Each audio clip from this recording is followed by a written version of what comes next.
Mga Lodi, don't skip ads po tayo. Maraming salamat sa patuloy ninyong pagsuporta. Paki-like and share naman dyan mga Lodi.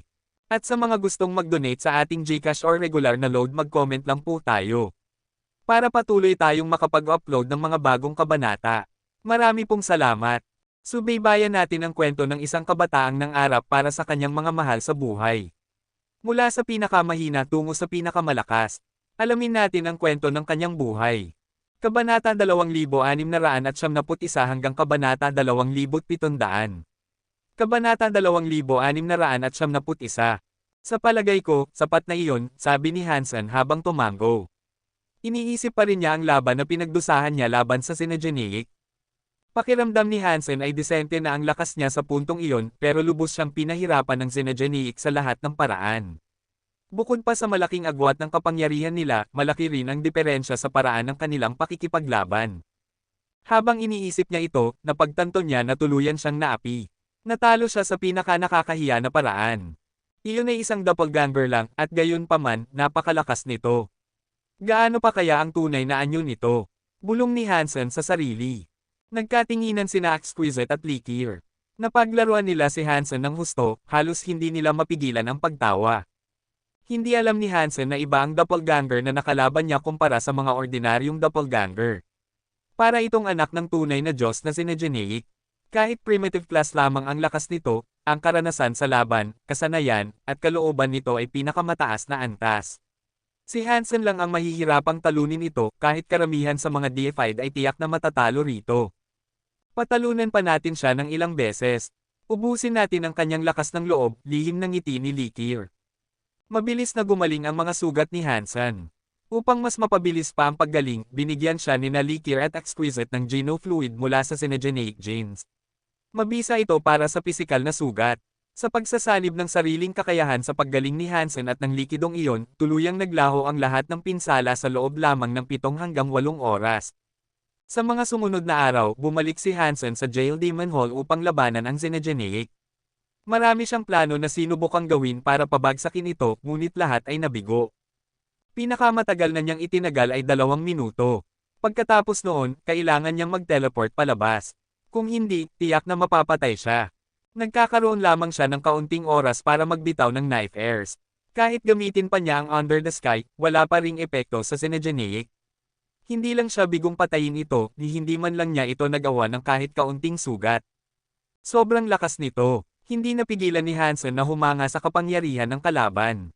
Pero kahit paulit-ulit na nabigo, hindi sumagi sa isip niya ang sumuko. Sa tuwing gumagaling ang katawan niya, agad siyang bumabalik sa Jail Demon Hall para lumaban muli. Determinado siyang makahanap ng paraan para mapatay ang halimaw. Ngunit sa bawat balik niya, palagi siyang umaalis na bigo. Sobrang lakas ng sina Geneik kaya hindi niya mahulaan ang galaw nito, kaya't wala siyang paraan para manipulahin ito. Habang patuloy si Hansen sa ganitong siklo, nagsimulang mabahala sina Likir at Exquisite. Ang hangarin lang nila ay bahagyang bawasan ang kaiabangan ni Hansen at pahinain ang kanyang loob gamit ang sina Geneik. Ngunit kung magpatuloy siya at tuluyang mabasag ang kanyang loob, mawawalan sila ng silkworm na ginagamit. Sa kabutihang palad, wala silang nakitang palatandaan na susuko na si Hansen. Kahit talo siya ng talo, pagkatapos ng bawat pagkabigo, iniisip niya agad kung paano niya malalampasan ang halimaw sa susunod. Buong isipan niya ay nakatuon lamang sa paghahanap ng paraan upang magtagumpay. Mas gamaan ang loob ni Exquisite at Likir. Umaasa silang matapos na ang takdang oras para mapilitan si Hansen na tumigil. Hindi masisira ng husto ang kumpiyansa niya, ayon sa kanilang palagay. Hindi pa rin ito gagana. Muling nabigo si Hansen. Inilabas niya ang katawan niyang punong-puno ng hiwa at sugat mula sa Jail Demon Hall. Umiling siya. Wala roon sina Exquisite at Likir. Dahil buong araw si Hansen ay lumalaban at nagpapagaling, nagsawa na silang bantayan siya. Paminsan-minsan na lang silang bumabalik para maramdaman ang kanyang laban, pero hindi palagi. At dahil puro pagkatalo ang naranasan ni Hansen, puro tungkol sa kabiguan lamang ang natutunan nila mula sa kanya. Kaya tumigil na silang masyadong itoon ang pansin sa kanyang isipan. Hindi madaling pabagsakin ang sina Geneik na iyon. Sandali, malapit na ang oras ng pagkikita kay Mr. White. Kailangan ko nang pumunta sa core area. Naalala ni Hansen ang Zuan Yellow Sutra, kaya napagpasyahan niyang magpahinga muna mula sa laban.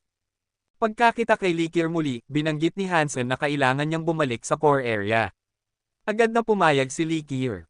Nag-aalala na rin sila ni Exquisite sa walang tigil na laban ni Hansen sa Jail Demon Hall. Baka tuluyan ng masira ang kumpiyansa niya. Kaya nang ipahayag ni Hansen ang kagustuhang pumunta sa core area, itinuring nila itong magandang pangyayari. Dinala ni Likir si Hansen pabalik sa Oasis upang makapasok siya sa core area. Siyempre, naroon si Gu Qingcheng sa lugar ng kanilang tagpuan. Pagkakita rito, hindi na makapaghintay si Hansen na magtanong, anong nalaman mo? May balita ka ba mula kay Mr. White? Ito ang ipinapabigay sa'yo ni Mr. White. Inabot ni Gu Qingcheng ang isang notebook kay Hansen, kasama ang orihinal na bersyon ng Zuan Yellow Sutra. Tinanggap ito ni Hansen at itinabi ang Zuan Yellow Sutra. Binuksan niya ang notebook at tumingin. Ang mga pahina ay puno ng maayos na sulat kamay. May 100 pahina ang kwaderno, halos lahat ay may mga tala. 2 o 3 lang ang bakante. Malinaw na pinaghirapan ito ni Mr. White. Napakabait talaga ni Mr. White. Iilan lang ang kasing buti niya, ayon kay Hansen. Isa siyang taong nakakagawa ng mga kahangahangang bagay at maraming nararating. Hindi siya basta ordinaryo. Sa halip na umalis ng core area, nanatili si Hansen doon upang basahin ang notebook ni Mr. White. Ayaw niyang masilip ni Likir at Exquisite ang kanyang pag-aaral. Ang nilalaman ng notebook ay detalyadong pagsusuri tungkol sa Zuan Yellow Sutra. Mayroon din itong mga tala ukol sa posibleng problema at epekto ng paggamit nito. Habang binabasa ni Hansen, marami siyang natutunan. Hindi lang sa Zuan Yellow Sutra, kundi pati sa Dangshan Sutra at Blood Pulse Sutra na mas lumalim ang kanyang pangunawa. Tunay na Grandmaster si Mr. White. Kung ikukumpara siya sa akin, isa lang akong karaniwang tao na may kaunting swerte at determinasyon, bulong ni Hansen habang isinasara ang notebook. Ngunit hindi lubos na tama ang kanyang sinabi. Magkakaiba ang landas ng bawat tao sa pag-aaral. Nakatuon si Mr. White sa kaalaman, kaya mas mataas ang kanyang antas sa larangan ng karunungan. Samantalang si Hansen ay hindi ganoon, kaya't hindi nakapagtataka na mas lamang si Mr. White sa aspetong iyon. Ipinasalo ni Hansen ang lahat ng nakasulat sa notebook, ngunit ayaw niya itong sirain. Pinaghirapan kasi ito ni Mr. White. Dalhin mo ito pabalik sa Planet Eclipse at ipatago kay Zero. Inabot ni Hansen ang notebook kay Gu Qingcheng para dalhin pabalik. Pagkaalis ni Gu Qingcheng, sinimulang namnamin ni Hansen ang nilalaman ng notebook. Habang iniisip niya ito, lalong lumalalim ang kanyang pagkagulat. Ayon sa paglalarawan ni Mr. White, kapag natapos niya ang pagsasanay sa Zuan Yellow Sutra, magiging napakadelikado at makapangyarihan ito. Posible bang baligtarin ang Blood Pulse? Nagulat si Hansen. Kung tama ang sinabi ni Mr. White tungkol sa Zuan Yellow Sutra, tunay itong nakakatakot. Kabanata 2672. Binanggit ni Mr. White na may kaakibat na panganib ang pagsasanay ng Zuan Yellow Sutra. Theoretical na kaya nitong baliktarin ang dugong lahi ng isang tao, ngunit napakadelikado nito. Kung susubukan iyon, magdudulot ito ng matinding epekto sa buong katawan ni Hansen. Kung hindi ito makakayanan ng katawan niya, napakasama ng magiging kahihinatnan. Gustong-gusto sanang matutunan ni Hansen ang Zuan Yellow Sutra dahil sa nakakatakot na kapangyarihang dulot nito, ngunit sapat na ang mga panganib para magdalawang isip siya. Dahil hindi ko naman kailangang isagawa ang Zuan Yellow Sutra at hindi ko naman ito kailangang gamitin, wala ring saysay na subukan kong baliktarin ang aking dugong lahi. Matapos marating ang konklusyong iyon, isinantabi muna ni Hansen ang Zuan Yellow Sutra. Initoon niyang muli ang pansin sa Xenogeneic sa Jail Demon Hall. Wala na siyang isang buwang palugit. Kapag hindi niya napatay ito sa loob ng panahong iyon, mawawala na ang pagkakataon niya. Kakailanganin niyang maghintay muli ng susunod na doppelganger bago siya muling makalaban. Paano ko ba ito mapapatay? Kailangan kong hintayin na wala sina Likir at Exquisite upang subukan ang ibang Geno Art. Iyon na lang ang pinakamagandang tsansa ko, bulong ni Hansen sa sarili. Paglabas niya mula sa core area, nadatnan niya si Likir na naghihintay sa Oasis. Bakit ang bilis mong bumalik? Tanong ni Likir, medyo nagulat. Hindi na siya kasing alala kagaya noong una. Sa totoo lang, umaasa siya na manatili si Hansen sa core area hanggang sa mapatay ang Xenogeneic sa Jail Demon Hall. May nakatagpo lang akong kaibigan. Wala akong masyadong oras. Kailangan kong patayin ang Xenogeneic sa Jail Demon Hall, kaya hindi ako maaaring magtagal doon, sagot ni Hansen. Talagang babalik ka pa rin. Plano mong bumalik sa Jail Demon Hall, sabi ni Likir. Bakit naman hindi? Bihira lang na makaharap ng ganito kalakas na kalaban at hindi ko naman kailangang mangamba para sa kaligtasan ko. Perpektong pagkakataon ito upang hasain ang sarili ko, taos pusong sagot ni Hansen. Tinitigan siya ni Likir, bahagyang nakatagilid ang ulo. Ramdam niyang nagsasabi ng totoo si Hansen. Saan mang lahi manggaling, mahirap para sa isang ordinaryong tao na panatilihin ang determinasyon matapos ang napakaraming pagkatalo. Kadalasan, kapag ilang ulit nang nadudurog ang pangarap ng isang tao, sumusuko na ito. Ngunit maraming beses nang nabigo si Hansen, at kahit gayon, hindi siya sumuko. Malakas ang kanyang loob at malinaw na desidido siyang magpatuloy. Ang ganitong personalidad ay may mabuti at masamang dulot. Babuka na sana ang bibig ni Likir para magsalita, pero wala siyang nasabi. Ayaw niyang sirain ang positibong isipan ni Hansen. Wala na lang. Isang buwan na lang naman. Sa tibay ng loob niya, hindi siguro ito magiging masama para sa kanya, bulong ni Likir sa isip. Pagbalik ni Hansen sa Jail Demon Hall, araw-araw niyang hinaharap ang Xenogeneic. At araw-araw din siyang nabibigo. Makalipas ang 2 linggo, bihira na lang bumisita sina Likir at Exquisite. Sobra na kasing dami ng pagkatalo ni Hansen, at wala na rin silang natututunang bago. Wala nang saysay na panoorin pa nila ang mga walang kwentang laban. Habang abala si Hansen, sina Likir at Exquisite naman ay nagsanay ng Under the Sky, ang knife skill na natutunan nila mula kay Hansen. Kahit may mental access sila sa karanasan ni Hansen, hirap pa rin silang abutin ang antas ng kanyang talento sa kasanayang iyon. Napakatalino niya sa laban. Ang ganitong uri ng knife skill at knife mind ay bihirang-bihira. Malaking tulong siya sa atin para sa pagsasanay ng very high sense, puri ni Likir. Sayang at hindi siya kabilang sa very high. Kung oo, sa antas ng kanyang talento, baka kaya niyang magsanay ng very high sense, sabi ni Exquisite na may halatang panghihinayang. Napasimangot si Likir. Ano bang maganda sa very high sense? Ayokong maging isa sa mga malamig at walang pusong halimaw na iyon. Kung ako ang papipiliin, hinding-hindi ko pipiliing magsanay nito. Iyan ay dahil may 10 armor talent ka. Ang mga may ganoong antas ng talento ay obligado talagang magsanay ng very high sense. Iyan ang batas ng pagiging very high, sagot ni Exquisite.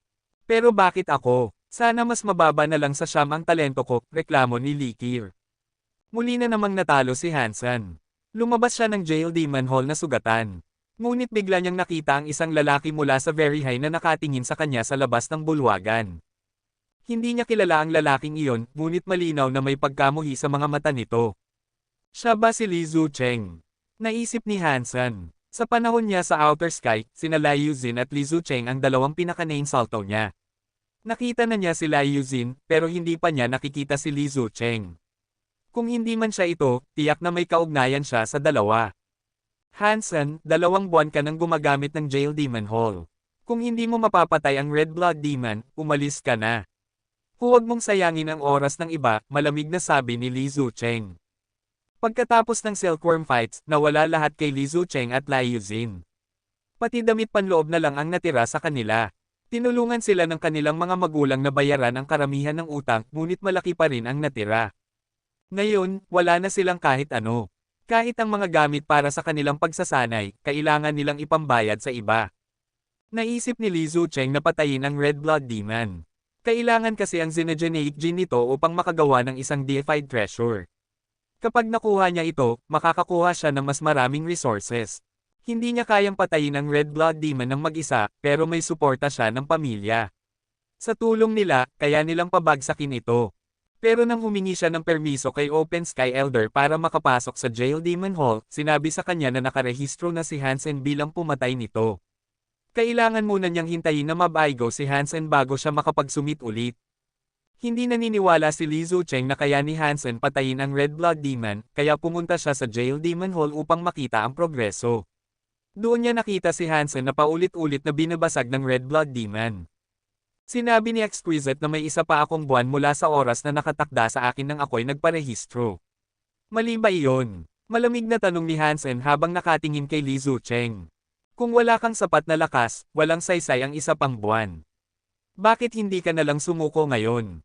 Iligtas mo na ang sarili mo at tigilan mong istorbohin ang iba, sagot ni Li Zucheng. Sinasabi mong iba, pero ang totoo, gusto mo lang na makabuti para sa sarili mo, tugon ni Hansen, bahagyang nanlilisik ang mga mata. Tama ka. Sa halip na mag-aksaya ng oras ng lahat, umalis ka na lang at huwag nang magdulot ng abala, diretsyong sabi ni Li Zucheng. Tama ka rin. Ang magbigay ginhawa sa iba ay isang mabuting bagay. Hindi ko dapat sayangin ang oras ng iba. Dapat natapos ko na ito noon pa, sabi ni Hansen na parang sumasang-ayon. Magandang pag-iisip iyan. Kung gusto mong kanselahin ang iyong rehistro, kailangan mong pumunta kay Open Sky Elder. Maaari kitang samahan, kung nais mo, alok ni Li Zucheng, umaasang talagang susuko si Hansen. Hindi, hindi, hindi. Mali ang intindi mo. Papatahimikin ko ang Red Blood Demon. Kaya't wala kang dahilan upang mag-aksaya ng oras sa paghihintay sa akin, sabi ni Hansen na may halakhak. Kabanata 2673. Ang Red Blood Demon ay hindi katulad ng karaniwang primitive deified. Kahit paggamitin ni Hansen ang Apollo set, hindi pa rin iyon sapat upang makipaglaban siya sa halimaw na iyon. Naipahayag na ni Hansen ang kanyang hangarin. Papatayin niya ang Red Blood Demon. Para kay Hansen, parang napakasimple lang ng bagay na iyon, pero para sa kahit sinong very high, iisipin nilang siya ay nananaginip lamang. Kung hindi kayo naniniwala, hintayin nyo na lang. Hindi naman oras ko ang masasayang. Umiling lang si Hansen, na para bang wala siyang pakialam. Pagkatapos noon, umupo si Hansen malapit sa batong pavilion upang magpahinga. Matagal-tagal pa bago muling makabawi ang nasirang Apollo set. Buti na lang, mahusay ang Apollo set sa pagsasaayos ng sarili nitong pinsala. Kung wala itong ganoong kakayahan, matagal na sana itong naging tambak ng sirang bakal. Napakalakas ng kakayahan sa laban ng Red Blood Demon. Kung isa na akong primitive deified, madali lang sanang patayin ito. Pero ngayon, sa kalagayan ko, umaasa lang ako sa mga kayamanang gamit. Mahirap talunin ang halimaw na ito. Patuloy na iniisip ni Hansen ang mga naging laban niya. Sinusubukan niyang makahanap ng paraan upang mapatay ang Red Blood Demon. Dahil abala sina Exquisite at Likier sa pagsasanay ng Under the Sky, bihira silang dumalaw kay Hansen. Alam ni Hansen na malapit na siyang magkaroon ng pagkakataong magtagumpay. Kailangan lang niyang tsempuhan na wala sila, para magamit niya ang kahit anong Geno Art o Beast Soul na gusto niya. Nakangiting napailing si Li Zucheng. Mahigpit ang very high pagdating sa kanilang mga batas. Kahit isa siya sa kanila, hindi niya pwedeng baliwalain iyon. Kung hindi susuko si Hansen, kailangan talagang maghintay ni Li Zucheng ng isa pang buwan. Kung hindi mapapatay ni Hansen ang Red Blood Demon sa loob ng takdang panahon, saka pa lamang makakapagrehistro si Li Zucheng para pumatay ng halimaw. Pero ayaw ni Li Zucheng mag-aksaya ng panahon. Kailangan niyang makakuha ng maraming resources, at hindi niya kayang maghintay ng isang buwan. Napaisip siya. Lumapit siya sa batong pavilion, tumingin kay Hansen, at nagsabi, sabi mo, makakahanap ka ng paraan para patayin ang Red Blood Demon, tama?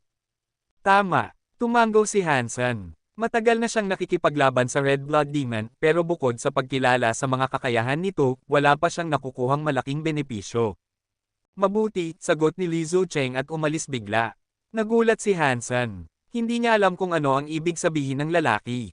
Akala ni Hansen na istorbohin pa siya ni Li Zucheng, pero umalis ito nang walang imat. Naiwan si Hansen na nag-iisip sa ekspresyon nito. Malamang, hindi iyon susuko ng ganoon lang. Umalis si Li Zucheng sa Jail Demon Hall upang hanapin si Lai Yuzin. Alam mo bang si Hansen ay nasa Jail Demon Hall at sinusubukang patayin ang Red Blood Demon? Tanong ni Li Zucheng. Ano naman? Wala akong pakialam. Naiinis si Lai Yuzin tuwing maririnig ang pangalan ni Hansen. Marami siyang nawalang yaman sa pastahan sa Silkworm fights. Kahit nabayaran ng pamilya niya ang malaking bahagi ng pagkakautang, marami pa rin ang kailangan niyang bayaran. Sobrang hirap bayaran lahat iyon. Sa ngayon, wala sa mood si Lai Yuzin para intindihin kung ano ang ginagawa ni Hansen. Ang isipin lang kung paano niya mababayaran ang mga utang niya ay nakaka-stress na. Plano kong humingi ng tulong upang patayin ang Red Blood Demon at makakuha ng resources. Pero si Hansen ang unang nagrehistro para rito. Kailangan kong maghintay ng isang buwan pa bago makapagrehistro, paliwanag ni Li Zucheng. Anong ibig sabihin yan? Hindi maintindihan ni Lai Yuzin kung bakit sinasabi ito ni Li Zucheng. Mahigpit ang very high sa kanilang mga batas. Kung si Hansen ang nagrehistro, hanggat hindi siya sumusuko, wala talagang ibang pwedeng manghimasok. Base sa nalalaman ko, matagal na siyang nasa Jail Demon Hall. Araw-araw niyang nilalabanan ang Red Blood Demon. Sa tingin ko, hindi naman niya ito kayang patayin. Ginagamit lang niya ito para magsanay. Malamang tatapusin niya ang panahon niya ng ganoon lang, paliwanag ni Li Zucheng. At ano naman ang problema ron? Marami sa atin ang gumagawa rin ng ganyan. Hindi pa rin makita ni Liu Xin ang pinaponto niya. Natawa si Li Zucheng, pero may kasama itong kasamaan. Alam mo kung bakit kakaunti na lang ang gumagawa niyan ngayon. Dahil, biglang natigilan si Liu Xin. Bigla niyang naintindihan. Nanlaki ang mata niya at tinanong, balak mong gamitin ang glitch ng Jail Demon Hall para patayin si Hansen. Hindi maganda yan. Kapag nalaman ng iba, malaking kasalanan yan. Pwede tayong itapon sa isang maliit at walang laman na isla bilang parusa. Hindi kung si Hansen mismo ang mag-activate ng glitch. Kapag nangyari iyon, wala na tayong kasalanan, nakangising sagot ni Li Zucheng. Dahil sa kanya, nawala sa atin ang lahat. Hahayaan mo na lang ba iyon? Ipinaliwanag niya pa, dati, hindi ganoon kalakas ang mga restriction ng Jail Demon Hall. Muntik nang makatakas ang Red Blood Demon. Kaya nagdagdag ng mas matinding proteksyon ang mga nakatatanda upang hindi na ito muling makawala. Kapag umabot sa isang tiyak na antas ng galit ang Red Blood Demon, nag-a-activate ang lockdown ng Jail Demon Hall. Noon, may isang primitive deified na natrap at kinain mismo ng Red Blood Demon. Mahinang sabi nila Liu Xin, pero minodify na nila iyon. Pinalakas nila ang requirement bago mag-trigger. Maliban na lang kung tuluyang mabaliw ang Red Blood Demon, hindi na iyon basta-basta mag-a-activate. Hindi naman kayang pasiklaban ni Hansen ng ganoon ang halimaw. Kaya paano niya matitrigger ang glitch? Kung hindi niya kaya, tutulungan natin siya. Tuwing lumalabas siya sa hall, bagbog sarado siya. Umiinom siya ng very high genofluids para gumaling. Kilala mo siya, at may koneksyon ka sa sitwasyon. Sigurado akong makakahanap ka ng paraan para bigyan siya ng mas magandang fluid, sabi ni Li Zucheng. Ang ibig mong sabihin, blood marrow genofluid. Nagningning ang mga mata ni Liu Xin. Alam na niya ang ibig ipahiwatig ni Li Zucheng. Ang blood marrow genofluid ay gawa mula sa synergenic genes ng Red Blood Demon. Napakahusay nito sa pagpapagaling ng sugat. Isa ito sa pinakamahal na healing genofluid, kadalasang ginagamit ng mga deified elites. Epektibo ito sa mga sugat ng deified, kaya lalo na sa mga king. Hanggat hindi patay ang tao, mabilis itong gagaling. Pero kakaunti ang nakakaalam na dahil gawa ito sa genes ng Red Blood Demon, sensitibo ang halimaw dito. Kapag kaunti lang ang ginamit, walang epekto. Pero kung sobra ang magamit ni Hansen at pumasok siya muli sa Jail Demon Hall, maaari nitong tuluyang ikagalit ng Red Blood Demon. Kabanata 2674. Bukod sa pagbibigay sa kanya ng mga nakakapagpagaling na genofluid, binigyan din siya ng iba pang klase ng genofluid. Nakakatulong ang mga iyon sa iba't ibang bagay na may kinalaman sa kanyang katawan at pagsasanay. Ang mga ito ay mga fluid na ginawa mismo ng mga very high. Dahil sa kasaganahan ng mga yaman sa outer sky, nakaka-access si Hansen sa mga bagay na bihirang makuha ng kahit sinong king. Hindi kalakihan ang populasyon ng mga very high. Kakaunti lang ang gumagawa ng healing genofluid, at bihira rin nilang gamitin ang mga iyon. Kaya naman mabagal silang makagawa. May nakatabi silang sapat para sa pangkaraniwang gamit pero dahil patuloy na nakikipaglaban si Hansen sa Red Blood Demon, nagkaroon ng sitwasyong hindi nila inaasahan. Sa loob ng isang buwan, halos naubos ni Hansen ang reserba nilang genofluid. Kung gusto pa niya ng dagdag, kailangan niyang maghintay habang ginagawa ang mga ito. Isa lang bawat ilang araw. Bakit wala ng healing genofluid? Tanong ni Hansen nang makita niyang iba na ang dala ni Exquisite. Hindi ito ang karaniwang ginagamit niya. Sa halip ng mga nakakapagpagaling, ang dala ay mga fluid na nagpapalakas lang ng genes at katawan. Maski pa may isang bodega ng healing genofluid, hindi iyon sisipat para sa dami ng ginagamit mo, sagot ni Exquisite. Itinuro niya ang isang kahon na may 6 na pulang bote. Ito ay high-class healing genofluid.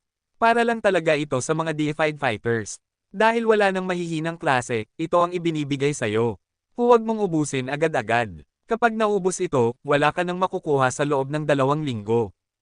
Hindi alam ni Exquisite na ang blood marrow genofluid ay naglalaman ng synergenic genes ng Red Blood Demon. Sa totoo lang, kakaunti lang ang nakakaalam kung ano talaga ang laman ng bawat gamot. At maski alam pa niya iyon, hindi rin niya malalaman ang epekto nito sa halimaw sa Jail Demon Hall. Si Liu Xin at Li Zucheng lang ang nakakaalam dahil may isang elder na minsan gumamit ng sobrang dami ng blood marrow genofluid bago pumasok sa Jail Demon Hall para patayin ang Red Blood Demon. Doon, biglang nagwala ang halimaw. Buti na lang, larvae class deified ang elder na iyon kaya kahit galit na galit ang Red Blood Demon, natalo pa rin niya ito. Ilan lang na malapit sa kanya ang nakakaalam nito. Sina Exquisite at Likir ay walang alam tungkol dito, kaya hindi nila naisip ang epekto ng fluid na iyon. Nang marinig ni Hansen na mas magaling ang Geno fluid na ito, natuwa siya. Kung mas mabilis siyang makaka-recover, mas marami siyang oras para makipaglaban sa Red Blood Demon. Bagamat hindi niya matalo ang halimaw, nahahasa naman niya ang kanyang kakayahan. Dahil palaging nasusupol siya ng Red Blood Demon, napakalaki ng karanasang nakukuha niya. Ang sugat na ito, grabe talaga ang sakit. Tiningnan ni Hansen ang kanyang dibdib at nakita ang halos na punit niyang puso. Mapait ang kanyang ngiti. Kung wala siyang malakas na kakayahan sa paggaling, matagal na sana siyang patay. Binuksan ni Hansen ang isang bote ng blood merogeno fluid at ininom agad. Ramdam niya ang init na kumalat sa kanyang katawan.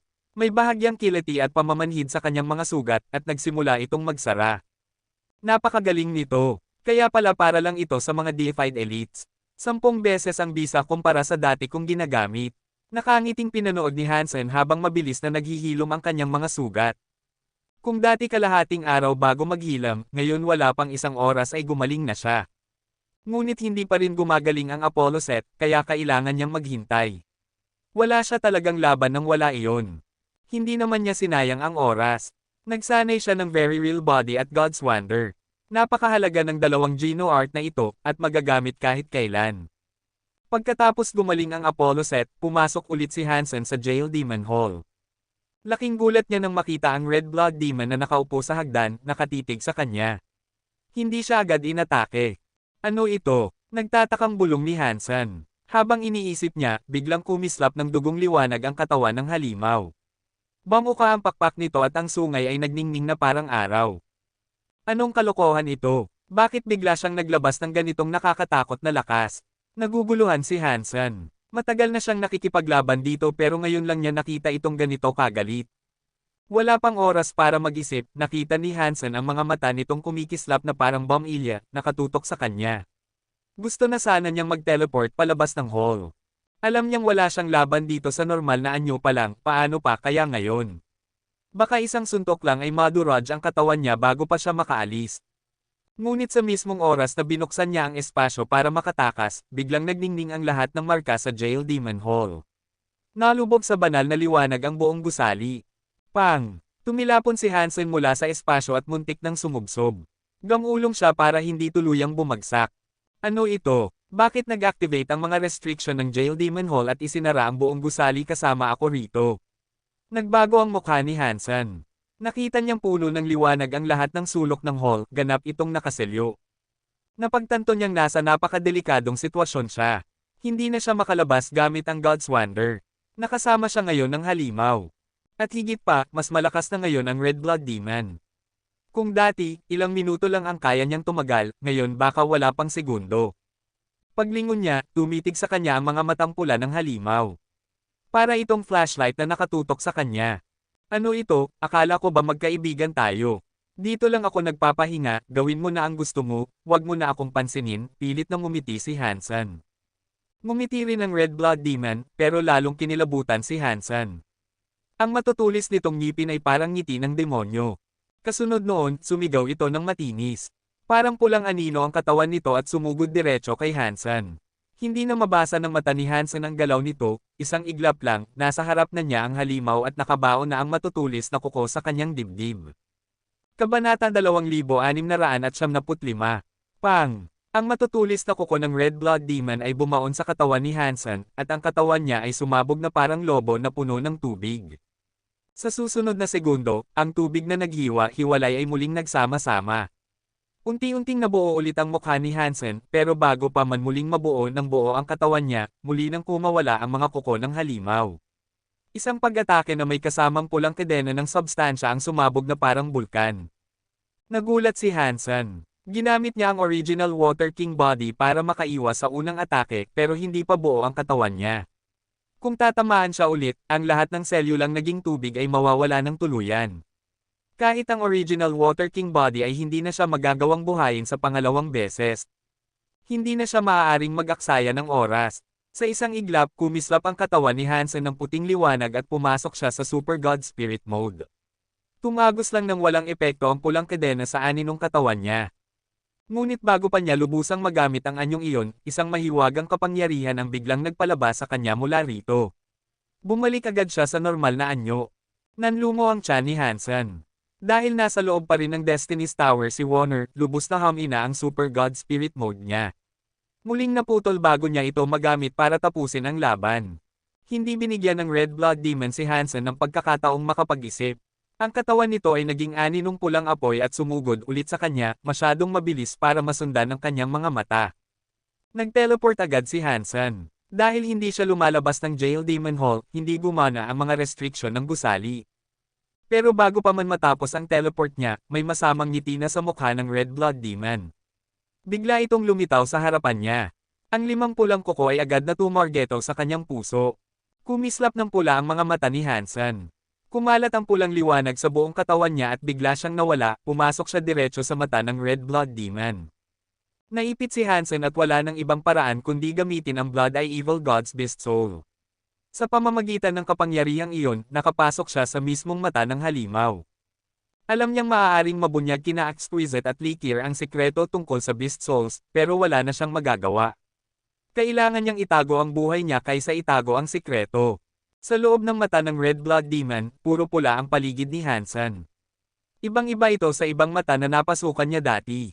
Bahagya siyang nakahinga ng maluwag. Pero biglang kumulo ang paligid na pula. Tumindig ang kapangyarihan na parang nagliliyab na dagat ng dugo. Ang enerhiya ay naglalaman ng nakakatakot na presensya, pinapaso ang buong mundo ng mata. Ramdam ni Hansen ang panganib sa loob ng apoy na iyon. Hindi siya nagtagal. Agad siyang nag-teleport palabas ng mata ng Red Blood Demon. Napakalakas ng halimaw na ito para sa akin. Bulalas ni Hansen. Pagkalabas niya, muling sumugod ang Red Blood Demon kasama ang pulang kadena nito. Humandar ang lila niyang mata, ginamit niya ang Purple Eye Butterfly Beast Soul upang sundan ang galaw ng kalaban. Ginamit niya ang lahat ng Beast Souls na meron siya. Move Mountain Area, Dungeon Area, pati Jad Esken, Blood Pulse Sutra, at marami pa. Wala siyang itinira. Lahat ng kapangyarihan ay ipinakawala upang makalaban. Maliban lang sa Peacock King Soul Robe na hindi pwedeng isuot kasabay ng Apollo set, lahat ay nagamit ni Hansen. Kahit ganoon, hindi pa rin niya mahabol ang bilis at lakas ng Red Blood Demon. Gumamit siya ng lahat ng talino at estratehiya para makaiwas, at bahagya lang siyang nakaligtas sa susunod na atake. Katsa! Sa ikatlong pagsugod ng Red Blood Demon, huli na para makaiwas si Hansen. Damaykit ang pulang kadena sa kanyang tadyang. 3 buto ng tadyang niya ang nabasag kaagad, at ang laman loob niya ay napunit. Kailangan kong ipaglaban ang buhay ko. Bulong ni Hansen, bagamat nanatili siyang kalmado. Walang saysay ang labis na pag-iisip. Ang kailangan ay konsentrasyon at ang paggamit ng lahat ng lakas para lamang magtagal hanggang may dumating na saklolo. May mga protocol na pang-isolasyon ng Jail Demon Hall, tiyak na alam ng Very High iyon. Kailangan ko lang magtagal hanggang dumating sila. Pinakalma ni Hansen ang sarili. Ngunit nakalimutan niya ang isang bagay. Sobrang lawak ng outer sky, at kakaunti ang mga Very High. Malayo ang Jail Demon Hall sa kanilang kinaroroonan. Kahit mapansin nila ang nangyayari, kalahating oras pa bago sila makarating. Hindi niya alam kung tatagal pa siya ng ganoon. Sa oras na iyon, sila Yuzin at Li Zucheng ay nakamasid sa Jail Demon Hall. Nang makita nilang sinupil ng gusali ang liwanag ng Red Demon Beast, alam nilang tagumpay ang plano nila. Nakulong si Hansen kasama ng galit na Red Blood Demon. Hindi makakarating ang tagapamahala ng Jail Demon Hall ng mas maaga sa kalahating oras. At sa oras na iyon, baka wala nang matira kay Hansen, sabi ni Lai Yuzin na may malamig na ngiti. Tinanong siya ni Li Zucheng, ayos ba ang imbakan? Walang dapat ikabahala. Ligtas ang lahat. Wala na ang mga healing genofluids na lagi niyang ginagamit. Ang natira lang sa bodega ay mga mas mataas na uri. Walang makakaalam na iyon ang magpapagalit sa Red Blood Demon. At kahit matuklasan nilang blood marrow genofluid ang dahilan, hindi nila ako masisisi. Isa lang itong hindi sinasadyang pangyayari. Magaling, sagot ni Li Zucheng, may ngiti ng ginhawa. Kititanggap lang din niya kay Exquisite ng mga bagong fluid. Hindi babalik si Exquisite sa loob ng 2 araw. Siguradong patay na siya sa pagkakataong ito. Sayang at napakagaling niyang tao, pero wala siyang dapat sisihin kundi ang sarili niya. Samantala, sina Exquisite at Likir ay abala sa pagsasanay ng Under the Sky, gamit ang karanasan ni Hansen. Biglang tumunog ang kanilang mga komunikador ng sabay. Naging labis ang pagkagulat nila nang makita ang numerong tumatawag. Bakit tumatawag ang inspection department? Tanong ni Likier, puno ng pagtataka, at agad sinagot ang tawag. Mabilis na nagbago ang ekspresyon ng kanilang mga mukha. Napatili si Likier, nag-activate ang mga restriction ng Jail Demon Hall. Dahil gumana ang depensa ng Jail Demon Hall, hindi na nila masilip ang nangyayari sa loob. Maging ang inspection department ay walang ideya. Nakapagpadala na lang sila ng ahente. Nang matukoy kung sino ang nasa loob, tinawagan nila sina Exquisite at Likier. Tinanong kung alam ba nilang si Hansen ang nasa loob dahil 10 minuto na ang nakalipas mula nang ma-activate ang mga depensa. Wala na, nanlamig ang katawan ni Exquisite at Likier. Tanging si Hansen lamang ang may pahintulot sa loob. Kung ang Red Blood Demon ang nag-activate ng mga depensa, tiyak na si Hansen ang dahilan. Agad silang naglakbay gamit ang God's Wonder patungo sa Jail Demon Hall. Dasal nila na hindi si Hansen ang nandoon. Ngunit habang papalapit sila, lalong lumamig ang kanilang pakiramdam. Hindi na nila maramdaman ang koneksyon kay Hansen. Iilan lang ang makakaputol ng ugnayang iyon at isa na roon ang kapangyarihan ng Jail Demon Hall. Malaki ang posibilidad, 80 hanggang 70% na nakulong na si Hansen sa loob. At baka patay na siya. Kabanata 2676. Buwisit, hindi ito ang tamang paraan. Pakiramdam ni Hansen ay napakabigat. Ang kanyang lakas ay hindi maihambing sa halimaw, at ang mga kasanayan niya ay unti-unting nawawala ng silbi. Kailangan kong subukan ito. Habang nagte-teleport si Hansen palayo, ginamit niya ang sandaling iyon upang kunin ang isang kakaibang gamit. Isa itong mahiwagang bote na ang hawakan ay buntot ng 2 sirena. Ito ang banal na gamit na tinatawag na Siren Bottle mula sa mga sirena ng Extreme King. Tinapik ni Hansen ang kaliwang bahagi ng Siren Bottle, ngunit bago pa siya makakilos, nasa harapan na niya ang Red Blood Demon. Ang matutulis nitong kuko ay tila mga kutsilyo, at hindi iyon naiwasan ni Hansen. Agad niyang tinawag ang Shield of the Medusa's Days upang harangin ang nakakatakot na mga atake ng Red Blood Demon. Bagamat hindi niya magamit ang kapangyarihan ng kalasag upang umatake, napakaganda pa rin ang depensa nito. Tumama ang mga kuko ng Red Blood Demon ngunit hindi nakagawa ng pinsala. Gayunman, ang nakakatakot na lakas nito ay tumulak kay Hansen at sa kalasag palayo. Pang! Bumangga ang katawan ni Hansen sa likurang pader ng bulwagan. Para bang nabasag ang buong katawan niya sa sobrang sakit. Halos hindi na siya makabangon. Pinilit ni Hansen pigilan ang sakit at nag-teleport palayo. Sa sumunod na saglit, nandoon na ang Red Blood Demon sa dati niyang kinatatayuan. Pumalo ang mga pulang tanikala sa pader at nagpakislap sa mga mahika roon. Ang Siren Bottle na nahulog sa sahig ay nagliliwanag ng kakaiba. Lumitaw ang mukha ng Siren Virgin. Siren Virgin, may problema ako. Tulungan mo akong alisin ang halimaw na ito. Mabilis na sigaw ni Hansen. Katatapos lang niyang magsalita nang muling damapo ang matalim na kuko ng Red Blood Demon. Pinalipad ni Hansen ang kanyang Apollo Wings at, gamit ang maingat na pagtansya, lumihis siya pakaliwa. Nakaligtas siya, ngunit muling naglaho at lumitaw ang katawan ng Red Blood Demon, nasa harap na naman ni Hansen ang mga kuko. Ginawa ni Hansen ang lahat upang umiwas, ngunit tumama pa rin ang isang tanikala sa kanyang balikat. Napakalalim ng sugat, lumitaw ang mapuputing buto sa loob ng laman niya. Red Blood Demon. Gulat na wika ng Siren Virgin nang makita ito. Buti na lang kilala mo ang halimaw na ito. Doppelganger lang ito, primitive class pa. Alam mo ba kung paano ito labanan? Mabilis na tanong ni Hansen habang nagte-teleport. Mapait na ngumiti ang Siren Virgin. Kung narito pa ang tunay kong katawan, baka kaya kong lumaban. Ngunit ngayon, wala pa rin akong katawan. Hindi kita matutulungan. Kahit doppelganger lang ito, dala nito ang karanasan sa pakikipaglaban ng tunay na katawan. Hindi ito tulad ng ordinaryong primitive deified. Kaya, sana'y palarin ka. Pagkasabi niya, muling lumiit ang kanyang katawan at bumalik sa Siren Bottle. Wala nang oras si Hansen para magalit. Nasa harapan na naman niya ang Red Blood Demon.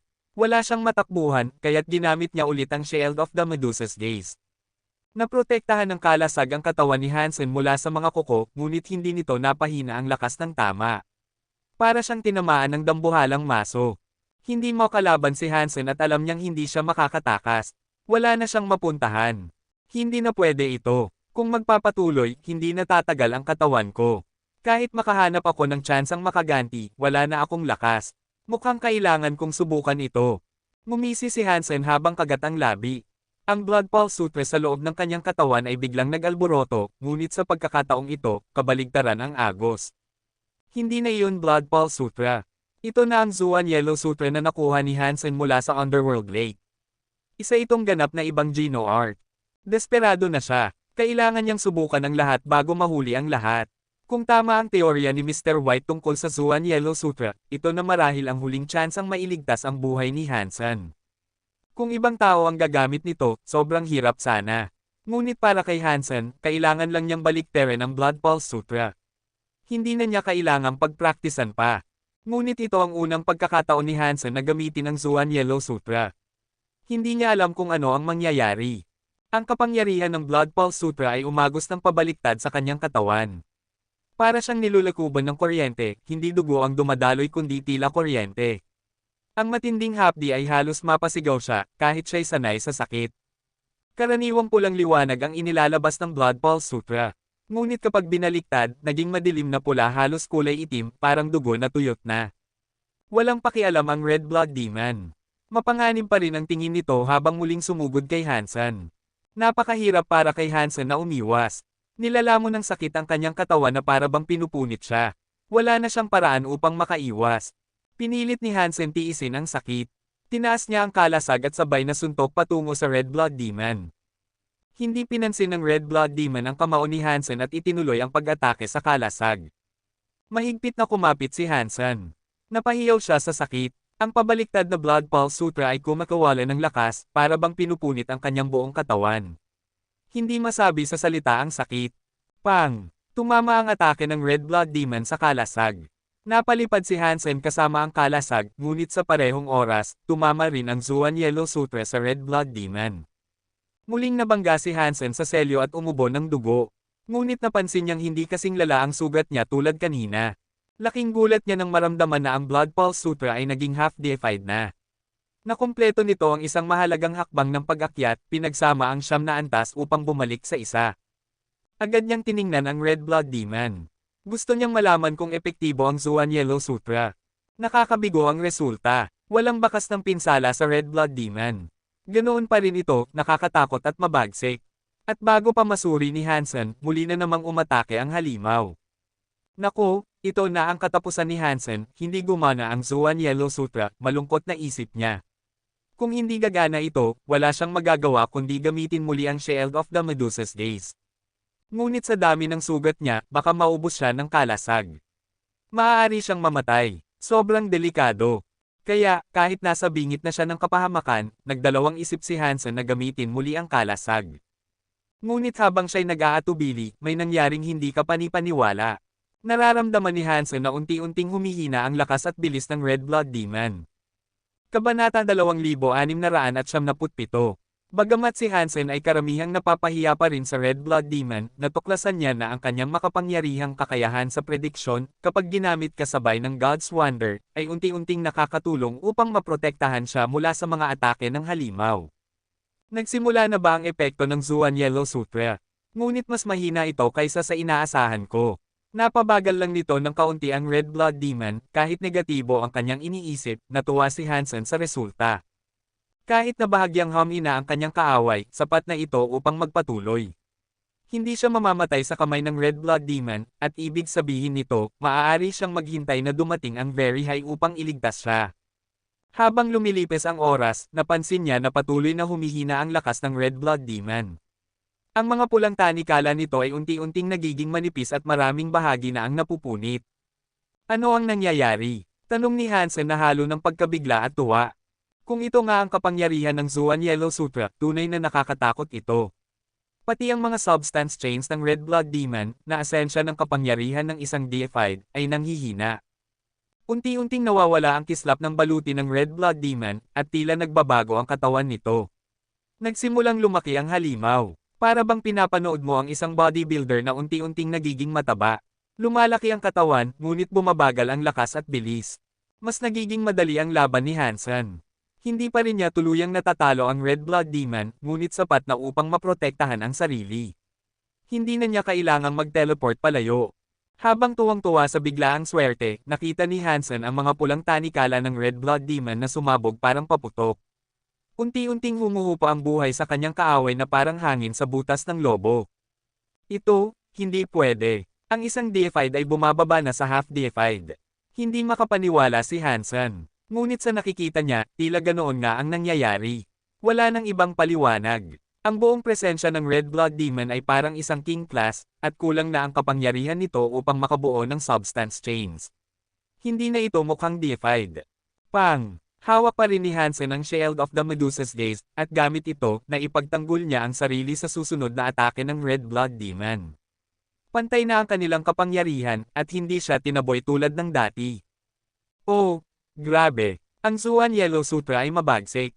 Talagang napababa nito ang Red Blood Demon mula deified hanggang king class. Nakakatakot, sobrang tuwa ni Hansen. Bagamat tinaya ni Mr. White na magiging malakas ang Geno Art, hindi inasahan ni Hansen na ganito kalakas ang epekto ng Zuan Yellow Sutra. Napabalik nito sa king class ang dugo at kapangyarihan ng isang deified. Napuno ng pagkabigla ang mukha ng Red Blood Demon. Hindi makapaniwala sa nangyayari sa kanya. Ngayon na parehong tayo ay kings, magsisimula na ang kasiyahan. Sumili ang mga mata ni Hansen. Matagal na siyang pinipigilan ng Red Blood Demon at muntik nang mapatay. Ngayon, oras na upang ilabas ang lahat ng galit na naiipon sa lahat ng pagmamaltrato. Mamatay ka, sigaw ni Hansen, at umatake parang tigre sa Red Blood Demon. Naroon pa rin ang karanasan sa pakikipaglaban at determinasyon ng Red Blood Demon, ngunit nabawasan na ang kapangyarihan nito sa half-deified. Ginamit ni Hansen ang Apollo set at ang kanyang mga Beast Souls, dala ang kapangyarihan ng deified sa labanan. Ngayon, pabor na ang sitwasyon. Kahit malakas ang isip at kasanayan ng Red Blood Demon, sapat pa rin ang kapangyarihan ni Hansen upang baliktarin ang laban. Hindi rin mahina ang karanasan at determinasyon ni Hansen. Pagkatapos ng matagal na laban, mas marami na siyang nalalaman sa galaw ng Red Blood Demon kaysa marahil alam ng Very High. Dati, kulang si Hansen sa lakas upang labanan ang Red Blood Demon. Ngunit ngayon, nagbago ang lahat. Mayroon siyang ganap na kalamangan, at pinagsikapan niya itong gamitin, tuluyang pinipigilan ang halimaw. Patuloy na tumatama ang mga palaso ng kanyang 6-core snake bow, at unti-unting humihina ang Red Blood Demon. Hindi alam ni Hansen kung gaano katagal tatagal ang kapangyarihan ng Zuan Yellow Sutra, ngunit hindi siya maghihintay. Pinukas niya lahat ng kapangyarihan upang tuluyang patayin ang Red Blood Demon. Ang kanilang unang laban ay tumagal lang ng ilang minuto, at hindi na magtatagal ang kasalukuyan. Sa loob ng 3 minuto, tinusok ni Hansen ang Red Blood Demon ng maraming beses, at marami pang marka ang naiwan sa baluti nito. Dugo ang bumabalong sa buong katawan nito. Hindi lang pinalala ng Zuan Yellow Sutra ang kalaban. Pinabalik nito sa reverse ang daloy ng dugo. Nabago ang kanilang katawan. Malayo na ang Red Blood Demon sa primitive deified na dati nito. Katsa! Naputol ang string ng pana ni Hansen. Sa kalagitnaan ng paggupit sa ulo ng Red Blood Demon, nagkakahol ang halimaw habang kumikilos sa lupa. Habang nagpapatuloy si Hansen, nakita niya ang pulang liwanag ng Red Blood Demon na kumikislap. Nagsisimula na namang magbuo ang substance chains nito. Nako! Unti-unti nang humihina ang kapangyarihan ng Zuan Yellow Sutra. Nagulat si Hansen. Hindi siya nagatubili. Pinukol niya ang kanyang lakas diretso sa Red Blood Demon. Gusto niyang tuluyang patayin ito bago pa makarecover. Sa kabutihang palad, malubha na ang sugat ng Red Blood Demon. Ngayon, humihinga na lang ito ng huling ilang beses. Kuwait, sinikap ni Exquisite at Likir na makarating sa Jail Demon Hall. Pagdating nila, naroon na ang mga tao mula sa Inspection Department, sinusubukang patayin ang mga restriction na naglock sa Jail Demon Hall. Anong nangyayari dyan? Nasa loob pa ba si Hansen? Tanong ni Exquisite nang nagmamadali. Hindi namin alam. Nang mag-activate ang restrictions ng Jail Demon Hall, naputol lahat ng koneksyon sa labas. Kailangan nating maghintay hanggang ma-deactivate ang dagdag na seguridad bago makita ang nangyayari sa loob, sagot ng isang miyembro ng Inspection Department. Ano pang hinihintay nyo? Pindutin na ang button at buksan. Wika ni Likir. Ngunit umiling ang worker at nagsabi, hindi pa pwede. Kailangan nating maghintay hanggang dumating ang Open Sky Elder. Bakit? Sabay na tanong ni Exquisite at Likir. Aktibo ang seguridad ng Jail Demon Hall. Ibig sabihin, galit na ang Red Blood Demon sa loob. Bagamat primitive class pa ang lakas nito, hindi sapat ang ating kapangyarihan upang mapatahimik at mapabagsak ito. Kailangan nating hintayin ang Open Sky Elder bago alisin ang seguridad, paliwanag ng Very High. Wala tayong oras para maghintay. Pindutin ang button. Nasa loob pa si Hansen. Mas mahalaga siyang iligtas, sabi ni Likir. Umiiling muli ang Very High at wika, kung nandoon si Hansen, lampas na ng kalahating oras. Marami na siyang natanggap na tama mula sa Red Blood Demon. Wala nang saysay buksan ito ngayon. Dapat hintayin ang Open Sky Elder. Hindi sumagot si Exquisite. Nag-teleport siya lampas sa lalaki. Pindutin niya ang button para buksan ang gusali. Nagulat ang dalawang Very High. Nais nilang pigilan siya, ngunit may bumigkas. Hayaan niyo siyang buksan, wika ng Open Sky Elder habang nag-teleport sa tabi nila. Nang matanggap ang balita, dumating siya sa lalong madaling panahon, ngunit lampas na ng kalahating oras, at marahil ay huli na. Kabanata 2678. Sana hindi masyadong nagalit si Exquisite. Kailangan kong mag-isip ng paraan para aliwin siya, tiyak itong pagkakataon para gamitin ang aking galing sa pang-akit, sabi ni Liu Xin, nakangiti ng malapad. Kung ganun, sana mapanalunan mo ang dalaga sa katapusan ng kwento, wika ni Li Zucheng. Napakasaya niya. Para bang matagal na niyang hinihintay na labanan si Hansen. Parang pampahid sa sunod-sunod na malas na araw na naranasan niya kamakailan. Exquisite, hayaan mo silang gawin iyon. Hindi mo alam kung paano i-lift ang restrictions, at nasasayang lang ang oras mo, sabi ni Open Sky Elder kay Exquisite, habang tinutukan siya habang aabot sa button. Nang marinig ito ni Exquisite, umatras siya at mabilis na sumigaw, bilasan niyo at i-lift ang seguridad na nakakandado sa kanya. Sa kasalukuyan, nakararamdam si Exquisite ng parehong pagkanam at pagkahilo sa loob. Kahit mamatay si Hansen, maaari pa silang makahanap ng ibang silkworm. Hindi kailangang si Hansen ang piliin, ngunit sa isang dahilan, ayaw niyang isipin na hahanap sila ng iba. Ang mismong ideya ay nagpapalungkot sa kanya. Hindi ko na muling mahahanap ang isang silkworm na tulad ni Hansen. Kaya ganito ang nararamdaman ko. Ito ang dahilan. Ito talaga ang dahilan. Dapat ito ang dahilan. Napagtanto ni Exquisite na hindi gaanong makatwiran ang kanyang damdamin, kaya pilit niyang kinukumbinsi ang sarili na iyon ang totoo. Lumapit ang dalawang lalaki mula sa inspection department at pinindot ang button. Bumantong hininga si Open Sky Elder at sinabi, napakatalino ni Hansen. Sayang kung namatay siya sa isang trahedya tulad nito. Pamilyar si Open Sky Elder sa Jail Demon Hall at sa halimaw na naroroon, at alam niya na ang pagkakandado sa loob nito ay halos parusang kamatayan para kay Hansen. Kahit gaano pa siya kalakas, kalahating deified lamang si Hansen. Tanging sa tulong ng mga kayamanan lamang niya makakayang labanan ang isang deified. At iyon pa nga ay may kaunting bentahe lamang. Laban sa ordinaryong deified, baka may tsansa si Hansen. Ngunit ang Red Blood Demon ay hindi ordinaryo. At kapag nasa galit na mode, kahit isang larva deified ay maaaring hindi makapatay dito.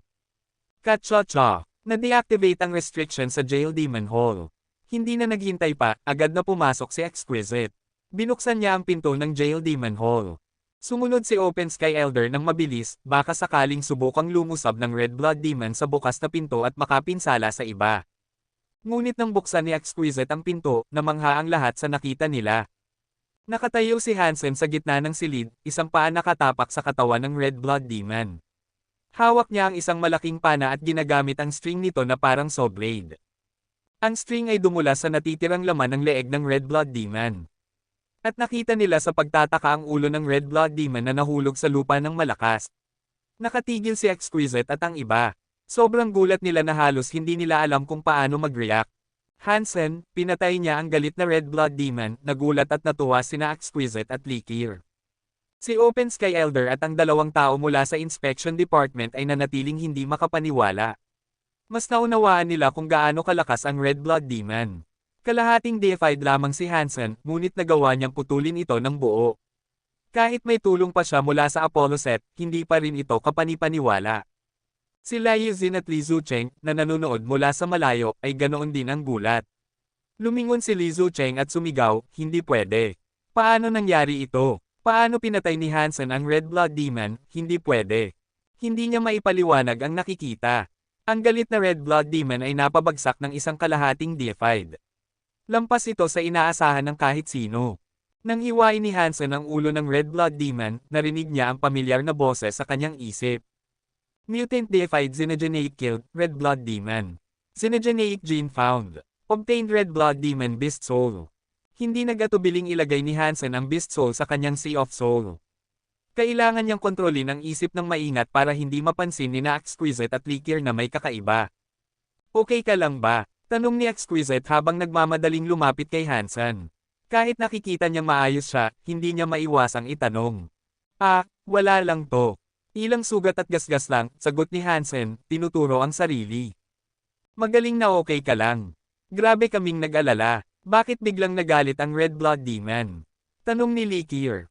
Hindi ko alam talaga. Pagpasok ko lang, bigla na lang nagwala ang Red Blood Demon. Sobrang tumaas ng lakas nito nang walang babala, sagot ni Hansen. Ngunit hindi niya ipinaliwanag kung paano niya napabagsak ang Red Blood Demon. Sinabi lang niyang maswerte siya at ginamit lahat ng kanyang kapangyarihan. Ang tagumpay niya ay halos swerte lamang. Swerte? Ha? Tiningnan ni Open Sky Elder si Hansen ng may interes. Hindi siya naniniwala sa swerte. Ang galit na Red Blood Demon ay hindi basta napapabagsak sa pamamagitan ng swerte, ngunit hindi na itinutulak ni Open Sky Elder ang paksa. Tinanong lang niya kung bakit nagwala ang Red Blood Demon. Matapos sagutin ang ilang tanong, umalis si Hansen kasama si Exquisite at Likir. Sa wakas ay nagkaroon siya ng oras upang suriin ang Red Blood Demon Beast Soul.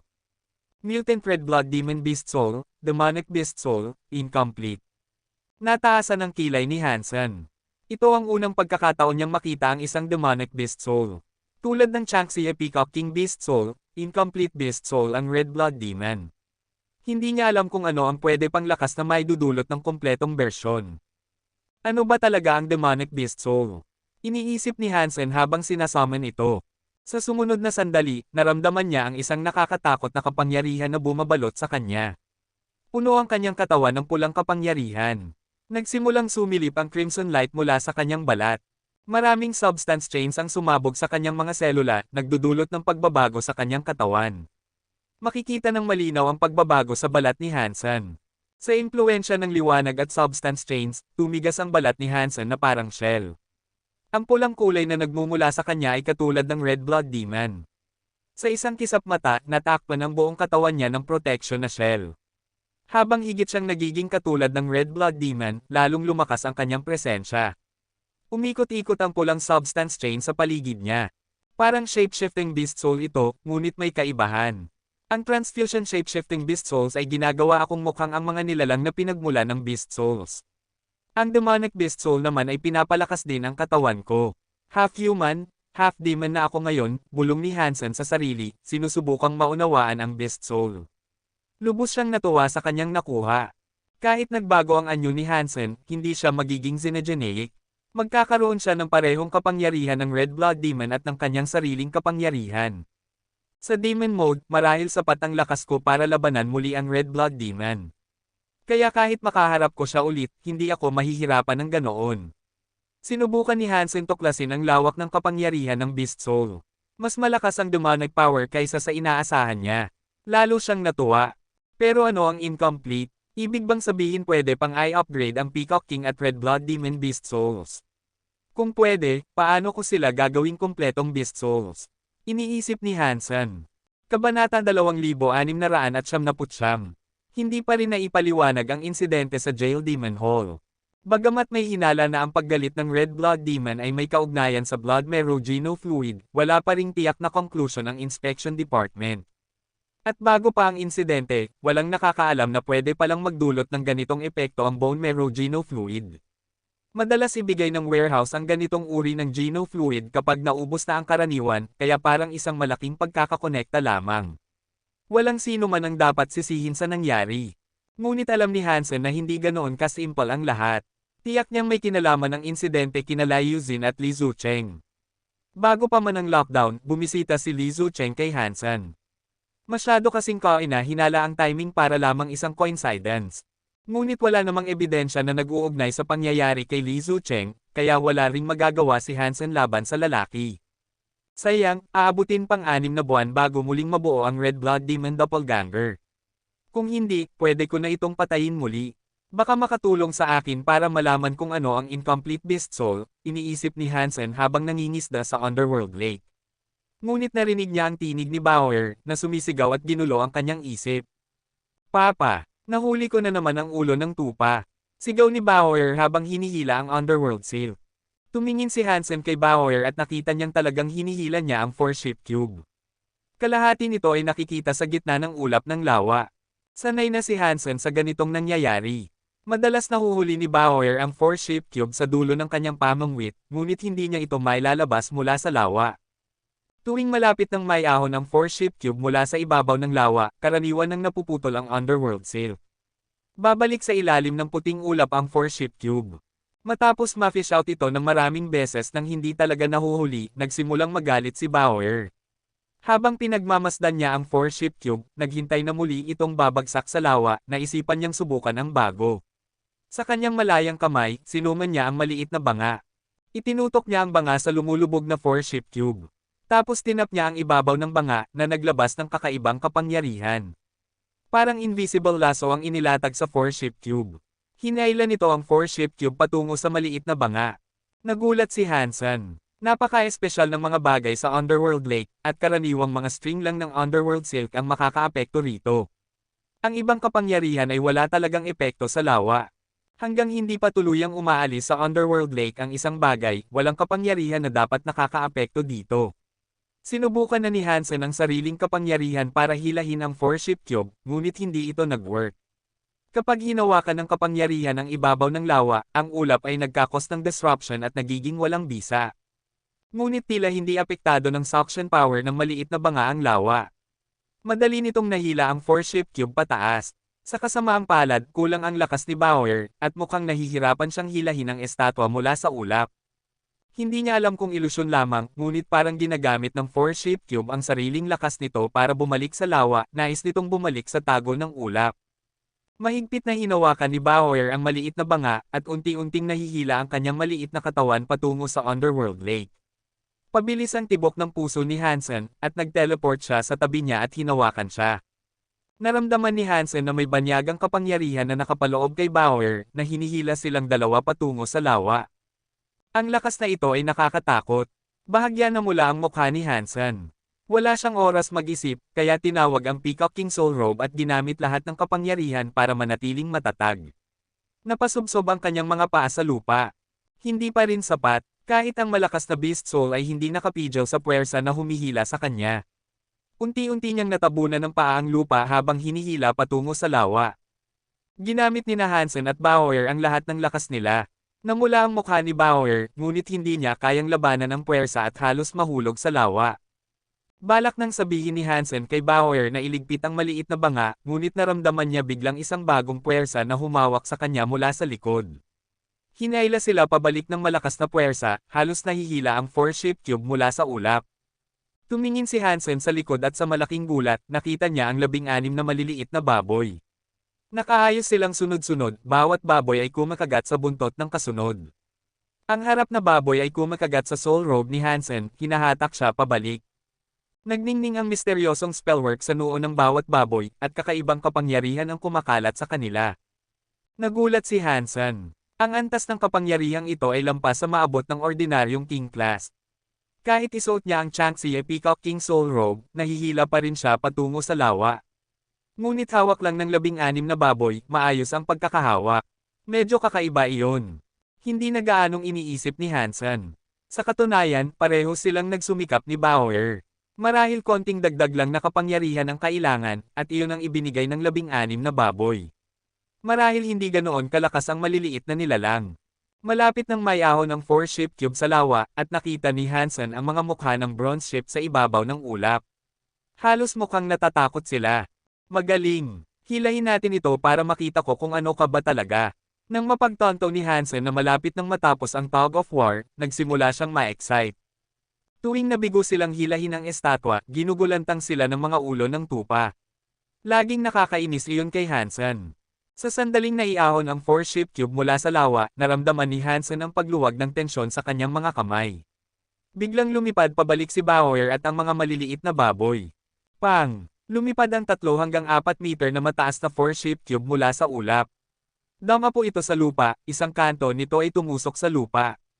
Nagkalat ang damo at lupa, natapunan sina Hansen at Bauer. Sa wakas, nahuli kita. Ano ba talaga ang nilalang mo? Masayang sigaw ni Hansen. Itinaas niya ang sarili mula sa lupa at lumapit sa four-shaped cube. Lumapit rin sina Bauer at ang mga baboy para makita ito. Sina Hansen, Bauer, at ang mga baboy ay pumalibot sa four-shaped cube. Matapos lakaran ito, nakumpirma ni Hansen na isang ordinaryong bronze statue ang Force Ship Cube. Wala siyang nadama na life force o kapangyarihan mula rito. Parang patay at walang buhay. Tiningnan ni Hansen ang apat na ulo ng tupa, ngunit pare-pareho ang kanilang mukha. Nakayuko ang kilay at kalahating nakapikit ang mga mata. Parang mga naka-freeze na monghe. Hindi mukhang nang-aasar sa iba. Kakaiba. Naaalala ko yata na may iba't ibang ekspresyon ang mukha nila. Bakit hindi nagbabago ngayon? Ginamit ni Hansen ang Purple Eye Butterfly para masilip, ngunit wala siyang nakitang kakaiba sa estatwa. Hindi rin gumana ang rewinding power ng Purple Eye Butterfly. Patay ba ito o buhay? Tanong ni Hansen, maingat na naghanap ng palatandaan ng kapangyarihan mula sa estatwa. Sa kabila ng kawalan ng tugon, hindi naniwala si Hansen na ordinaryong bronze object lamang ito. Inabot ni Hansen ang kanyang kamay at tinapik ang gilid ng Force Ship Cube. Lumabas ang tunog na dong-dong. Mukhang hindi nasira ang estatwa. Nang makita iyon, natiyak niya na hindi ito ordinaryong bronze. Sa kanyang kapangyarihan, kahit ang treasures mula sa King-class Synergenic Gems ay mababasag kung tatamaan. Ngunit ang Force Ship Cube ay buo pa rin. Ibig sabihin, espesyal ang material nito. Tumalon si Bauer sa Force Ship Cube para masilayan ng mabuti. Nagtaka siya, Papa, may dalawang isda. Isda? Tanong ni Hansen. Lumipad siya sa tuktok ng Force Ship Cube at yumuko para masilip ang ibabaw nito. Puno ito ng tubig, at may dalawang goldfish sa loob. Itim at puti ang mga ito. Kabanata 2700. Ang mga ulo ng isda ay parang mukha ng Buddha, at ang kanilang mga buntot ay kumakalat na parang pakpak ng paro-paro.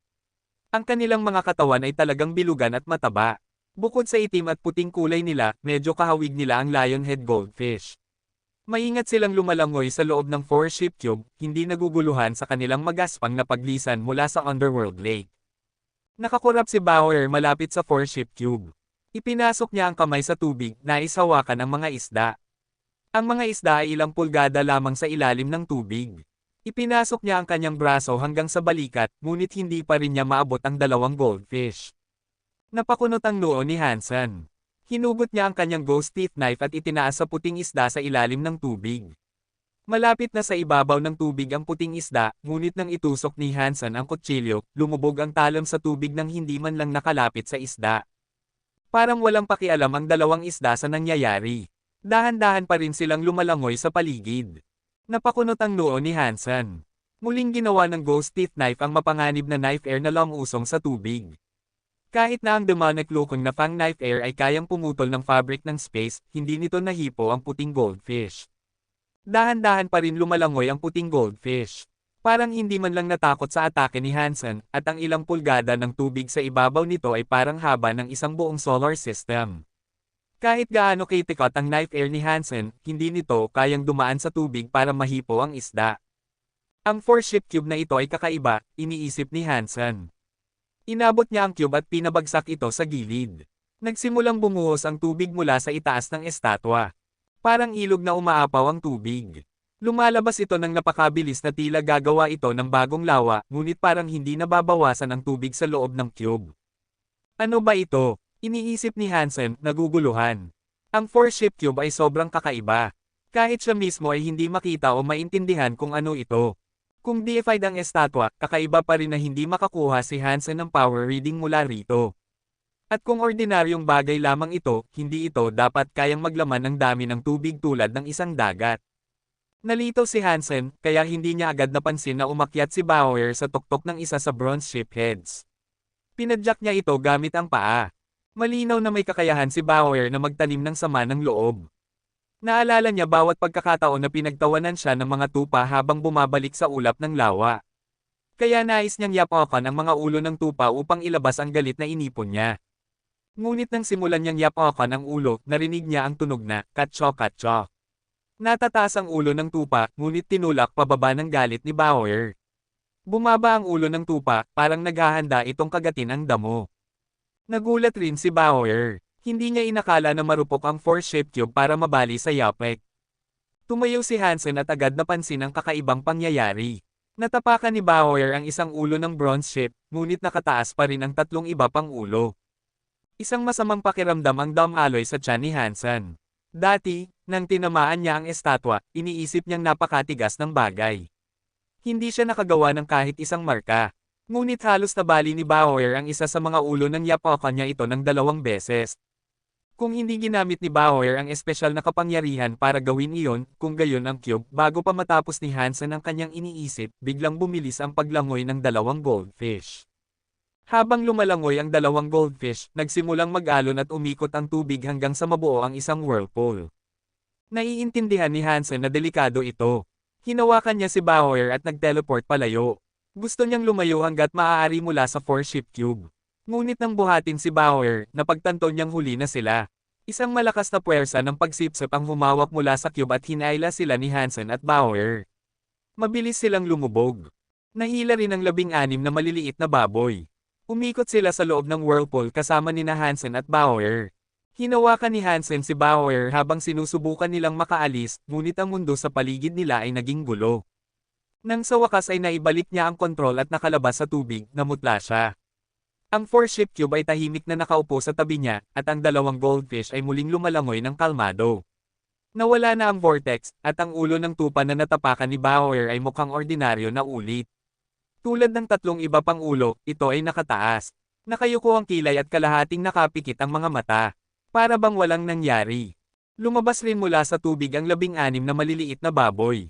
Humiga sila sa frame ng cube at inalis ang tubig mula sa kanilang balat. Wala nang mukhang nagbago, ngunit ang paligid ay ganap na naiiba. Kanina, nasa pampang pa sila ng Underworld Lake, ngunit ngayon ay nasa ibang lugar. Nang tumingin si Hansen sa paligid, hindi niya iniisip na nasa Outer Sky pa rin sila. Nakatayo sila malapit sa hanay ng mga palasyo. Hindi tulad ng mga palasyo sa Outer Sky, ang mga ito ay hindi itinayo sa mga bundok.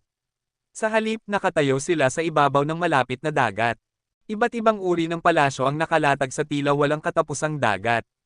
Para silang mga isla, nakakalat sa walang hangganang karagatan.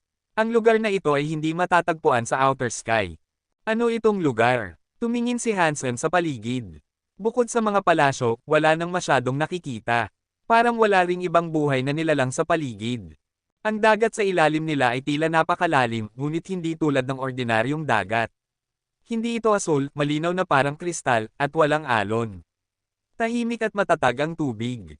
Papa, kakaiba ang araw. Itinaas ni Bauer ang daliri at itinuro ang araw sa langit. Curiosity ang mukha niya. Hindi napansin ni Hansen ang araw, ngunit nang ituro ni Bauer ito, namutla siya rin sa gulat. Naglalabas ng liwanag at init ang araw, ngunit kakaiba ito. Tawagin man itong araw, medyo mali iyon. Parang orasan sa langit ang hitsura nito. Ang mukha ng orasan ay may 3 karayom, iba-iba ang haba at kapal, na malinaw na kumakatawan sa segundo, minuto, at oras. Bagamat walang numero sa orasan, ang posisyon ng mga karayom ay tila nagpapakita na ito ay 12:00 na. Palasyo sa dagat ng tahimik na tubig, kung saan ang araw ay orasan, anong klaseng lugar ang napuntahan natin? Nag-iingat na iniisip ni Hansen. Hindi niya pinagkakatiwalaan ang lugar na ito. Ang mga palasyo ay kalmado na lumulutang sa ibabaw ng dagat kahit wala namang nakakahawak sa kanila. Pati ang 4-ship cube ay lumulutang ng walang suporta sa ibabaw ng tubig. Tahimik ang lahat sa paligid. Simula nang dumating sila, wala pang napapansin si Hansen na kahit isang tunog o galaw sa paligid. Lumalangoy ang 2 goldfish sa loob ng cube. Para silang naglalaro sa tubig. Habang tumitingin sa mga palasyo na nakalatag sa dagat, nag-isip si Hansen kung ano ang dapat gawin. Ngunit biglang narinig niya ang tunog mula sa malayo. Dong! Dong! Dong! Dong! Sa sandaling iyon, napuno ng tunog ng kampana ang hangin. Tiningnan ni Hansen ang langit para makita ang araw-orasan. Ang 3 karayom sa araw ay nakaturo sa pinakatuktok. Para sa isang normal na orasan, maaaring ibig sabihin nito ay 12:00 ng madaling araw o 12:00 ng tanghali.